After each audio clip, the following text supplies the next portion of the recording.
Hey guys, welcome to the very first episode of my brand new podcast, Things I Can't Explain. I am so super excited to be doing this and that you guys are here with me. If you guys are watching this video right here on YouTube, you can also listen to it in podcast form on Spotify, iHeartRadio, or Amazon Music.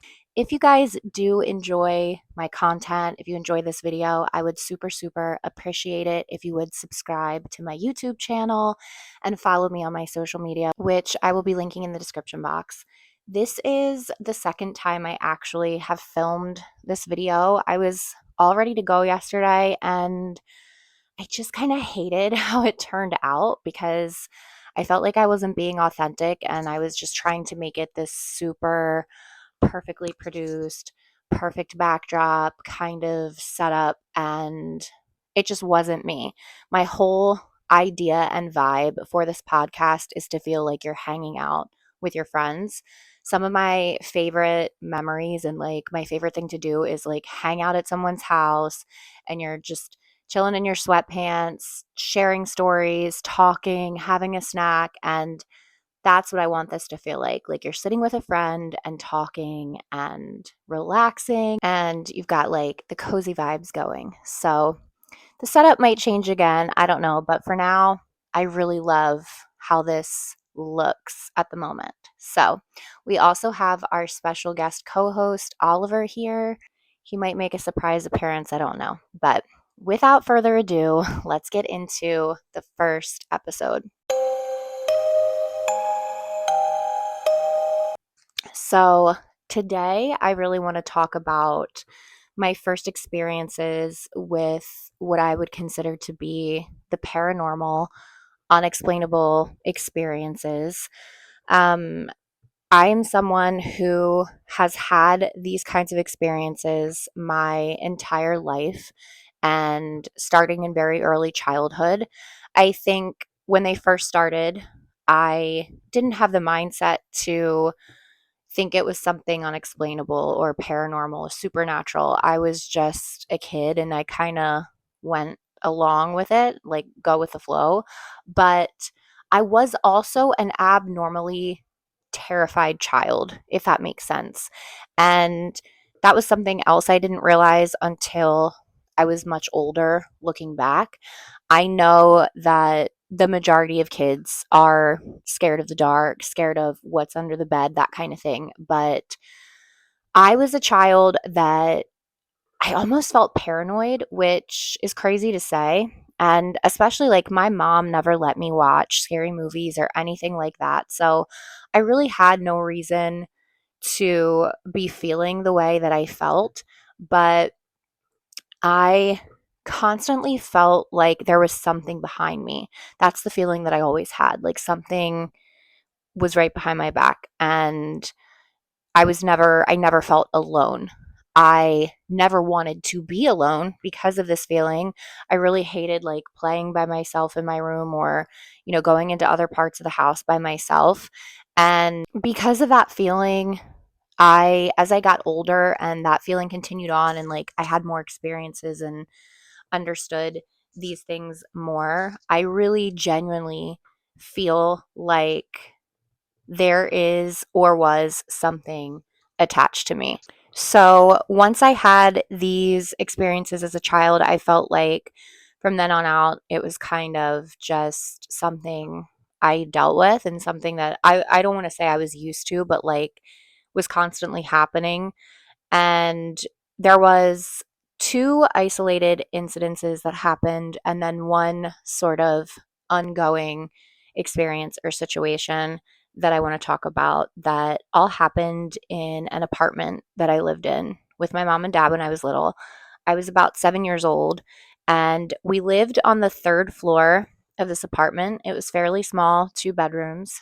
I was an only child at the time, and we also had a dog and a cat.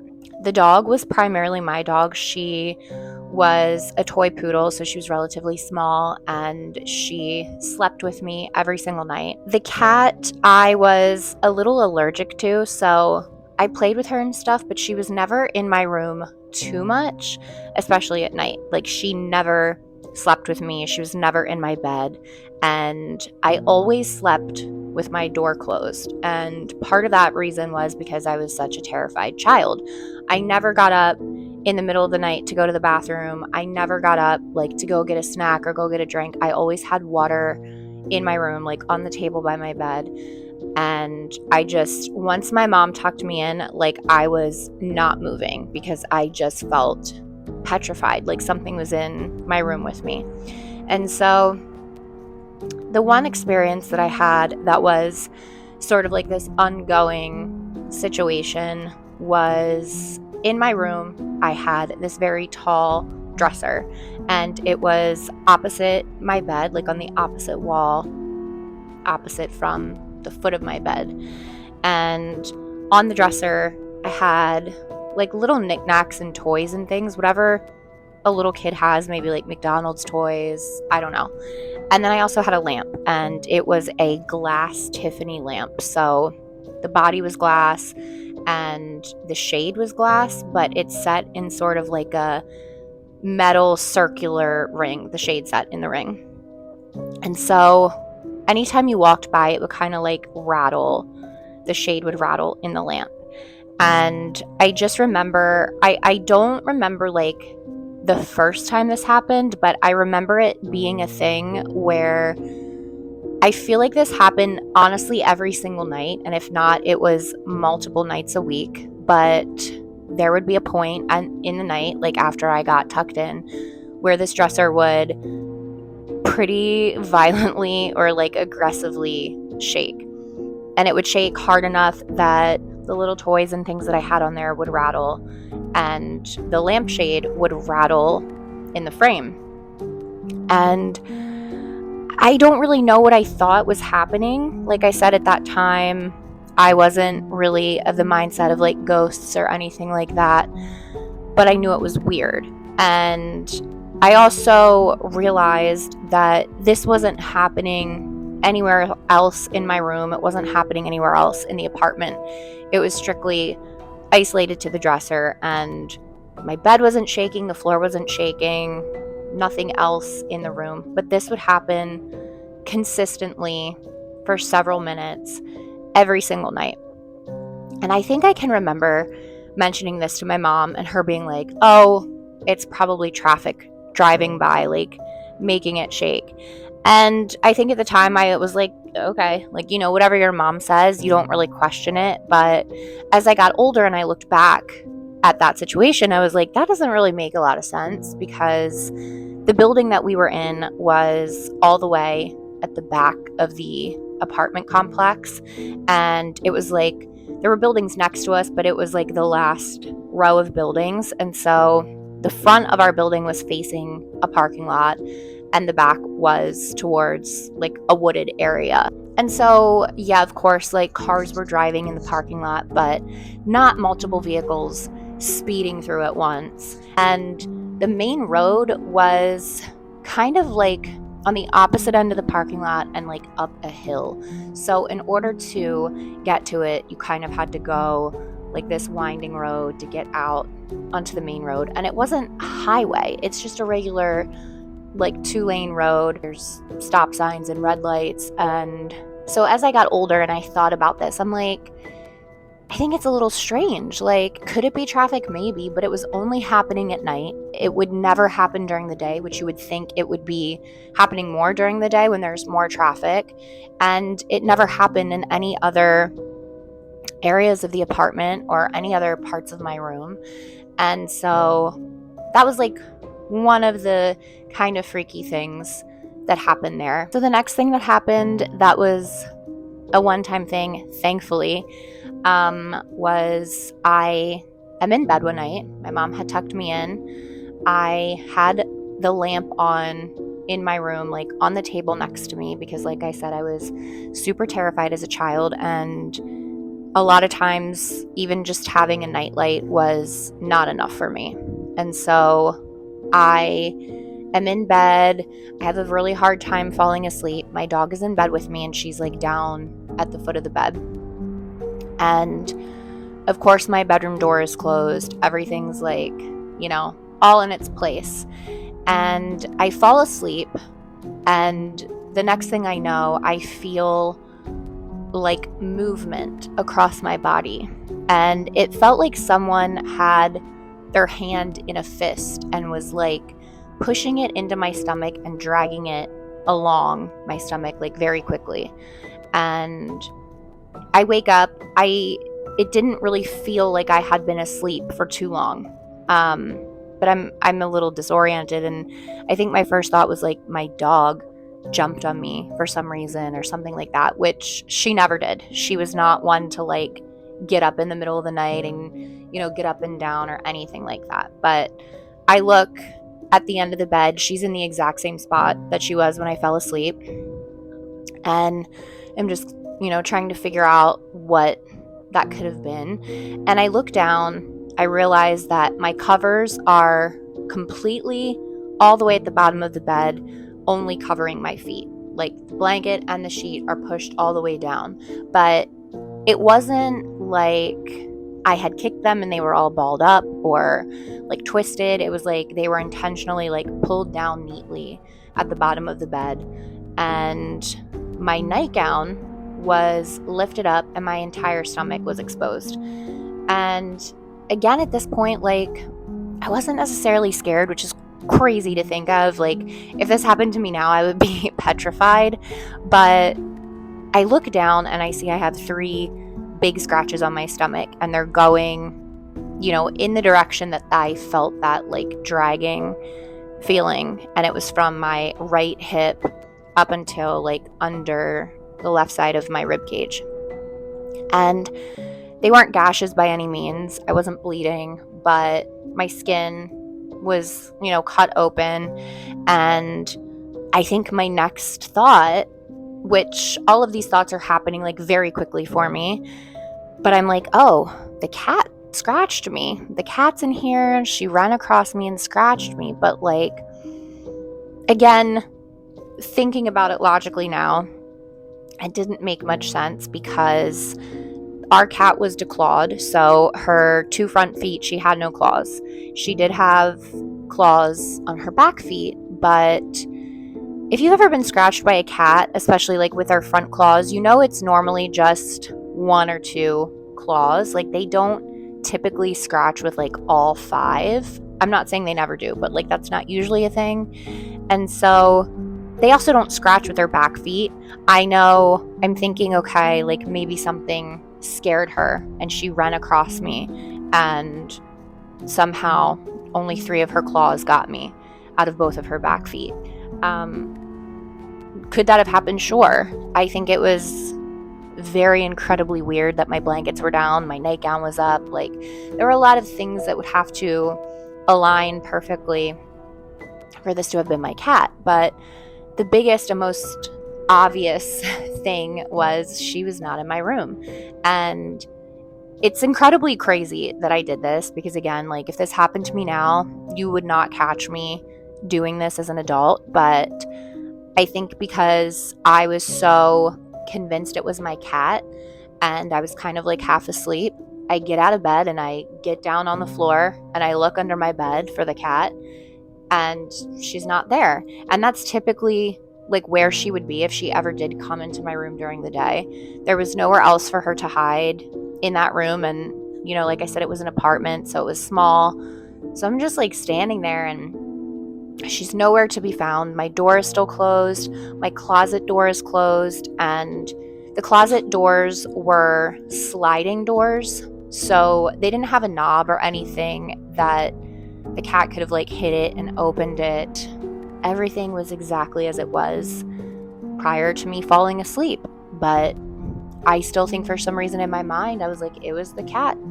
And I was so young and innocent, I didn't really question it further. And I like got into bed and went back to sleep.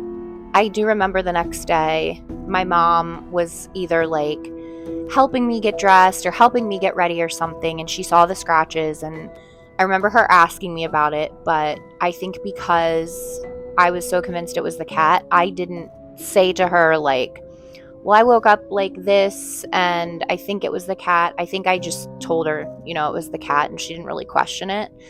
But after that, um, there was one other experience that happened in that apartment. There is something that happened with this experience that my mom had an experience the same night, and hers seems a little bit more paranormal than mine. Mine is just incredibly weird. And then, of course, it's even stranger that these things were happening at the same time. But again, I'm in bed one night. At this point, we had moved my bed like into a corner.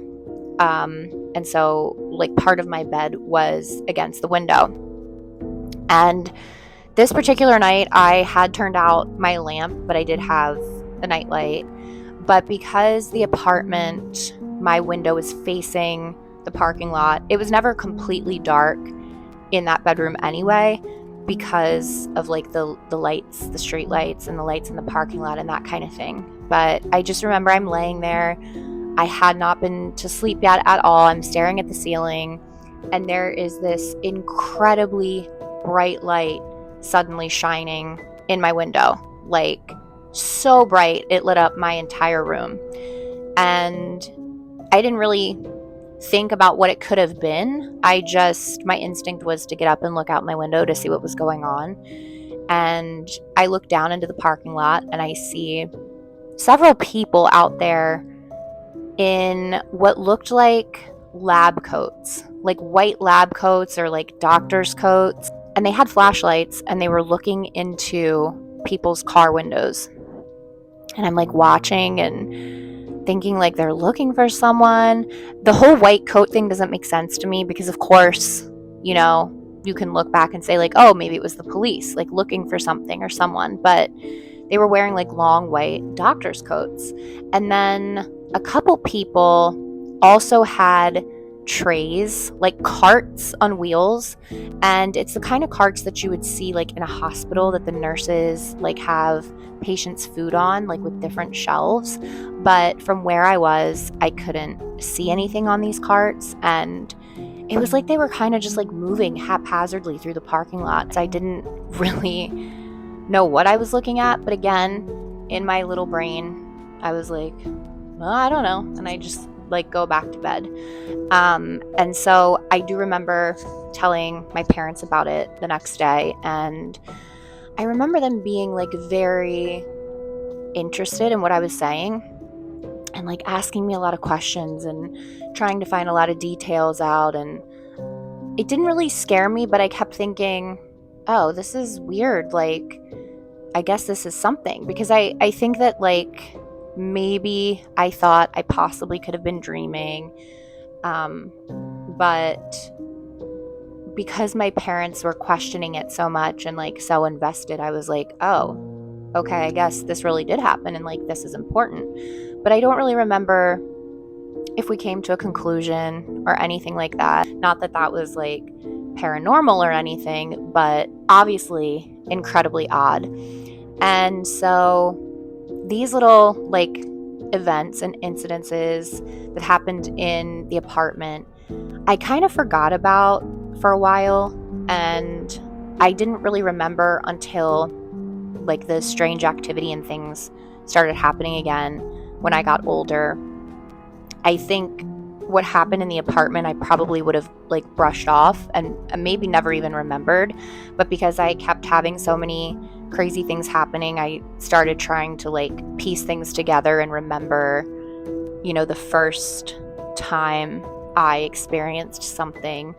And so there was a point in my life a few years ago where this kind of like activity, or whatever you want to call it, really spiked, and it got really bad. And I was having so many different things happening to me, sometimes multiple times a day, definitely several times a week, to the point where I just felt terrified constantly. And it was everywhere I went. Things were happening to me at work. They were happening at my house. If I went to like a friend's house, a boyfriend's house, I've been in, hotels, vacation houses, like it was constant. And I felt like paranoid and terrified all the time. And I had never really told my mom the majority of this stuff. I hadn't really told anyone, to be honest. Then I started just kind of like opening up to people here and there. And a lot of people are receptive, but a lot of people are skeptical, which is understandable. And I don't know why. I just didn't think my mom would. I didn't think she wouldn't believe me, but I think that she would be like very logical and rational and be like, well, I'm sure it was this and I'm sure it was that, which is fine because I'm constantly still trying to find the logic behind things. But at the time when I told her, like, one thing that was happening was every night for a very long time, I would feel something or someone sit on the end of my bed. So, like, every night when I went to bed, I would always turn over on my stomach when I was, like, getting ready to fall asleep. And the second that I would turn over on my stomach, I would feel the foot of my bed move and, like, that weight of when you're in bed and someone sits on the bed. And it would be enough that my covers, like, pulled up around my back would, like, come down a little bit. And I would always turn around. I don't know why. I think it was just like a knee-jerk reaction, because I'd be like, oh, my mom came in here for some reason and she's sitting on my bed. And there was never anyone there. It was never my mom. But when that started happening, it made me think of, like, the stuff that was happening in my room when I was little with, like, the dresser shaking. And when I told her about this and, like, I reminded her of the scratches we were talking about that night with the people outside, and she basically told me that she and my dad had also seen the same thing. And I'm like, this is crazy. I can't believe I never knew this. And it kind of, made me feel more validated, because I'm like, okay, I didn't dream that. Again, not necessarily something paranormal, but incredibly weird. And she then told me that something else happened to her that same night. And again, I can't believe she never told me this, but she said, she was awake and she could hear me running in the hall, like the hall outside of our bedrooms in the apartment. And she was like, I, very distinctly heard, like, it sounded like your little feet, like, running down the hall. So obviously I jumped up to come out and see what was wrong, and you weren't there. But she, like, came out of the hallway, like, out into the, like, dining room, living room area, assuming that I had run around the corner. And she said when she got out, her bird that she had, the cage was, like, violently swinging and the bird was freaking out. So she had a little parakeet, which are small birds, and the cage that it was in was kind of like a stand or a pedestal that was tall with the cage hanging from the top. So the cage, was on a hook. It did have the ability to move, but it was heavy. And it wasn't something that like you would have to kind of like push it or like bump into it really hard to get it to swing. And obviously not violently. But it was way too heavy. Like, if the bird was flying around in there, climbing around, the bird, like, didn't have enough force to move that cage. But the bird was acting really scared and freaking out, and the cage is, like, violently swinging. And that kind of freaked me out more than anything, because I think when one person has something happen, or multiple things, you can still kind of explain it away. But when someone else is like, yeah, this happened to me, and I think that would have, like, ruined my life when I was little if I had heard footsteps in the apartment. And, when you're in an apartment, you do hear a lot of noises. You can kind of usually tell the difference of what is outside your apartment versus inside. And we were on the third floor, which was the top floor. There was no one above us. And we were also in a corner apartment. So one side of our apartment it was just the outside, like, there was no neighbors next to us, and we only had neighbors, like, on the one side of us. So from where my mom and dad's bedroom was, they were on the side of the apartment with no one next to them or behind them or anything. So if the neighbors were making noise that my mom thought were footsteps, like, it would be coming from the opposite end. And it's just different. Like I said, like, you can tell when you hear footsteps somewhere else in the apartment building versus in your actual apartment. But those experiences in that apartment, like I said, I genuinely feel like was the beginning of a lifetime of very crazy, genuinely terrifying at times experiences. And I don't really know what would have triggered these things to happen because we had been living in the apartment for a little while before anything started. So you never know if someone passed away in there, if something creepy was happening in there. But from that moment forward, I always felt like I've never been alone, no matter where I am. And it's very crazy. But that is today's episode. That is my story. I am, again, so appreciative of anyone who tuned in. And if you guys have ever had any experiences like this or just your own kind of paranormal, unexplainable experiences, I would love it if you would DM me your stories on Instagram. Like I said in the beginning of the video, I will have my Instagram and TikTok linked in the description box on this video, but I would love to be able to read your stories in future podcast episodes. I can't wait to share more of my stories with you guys and hopefully yours in future episodes. But until then, thank you guys so much for tuning in, and I will see you next time.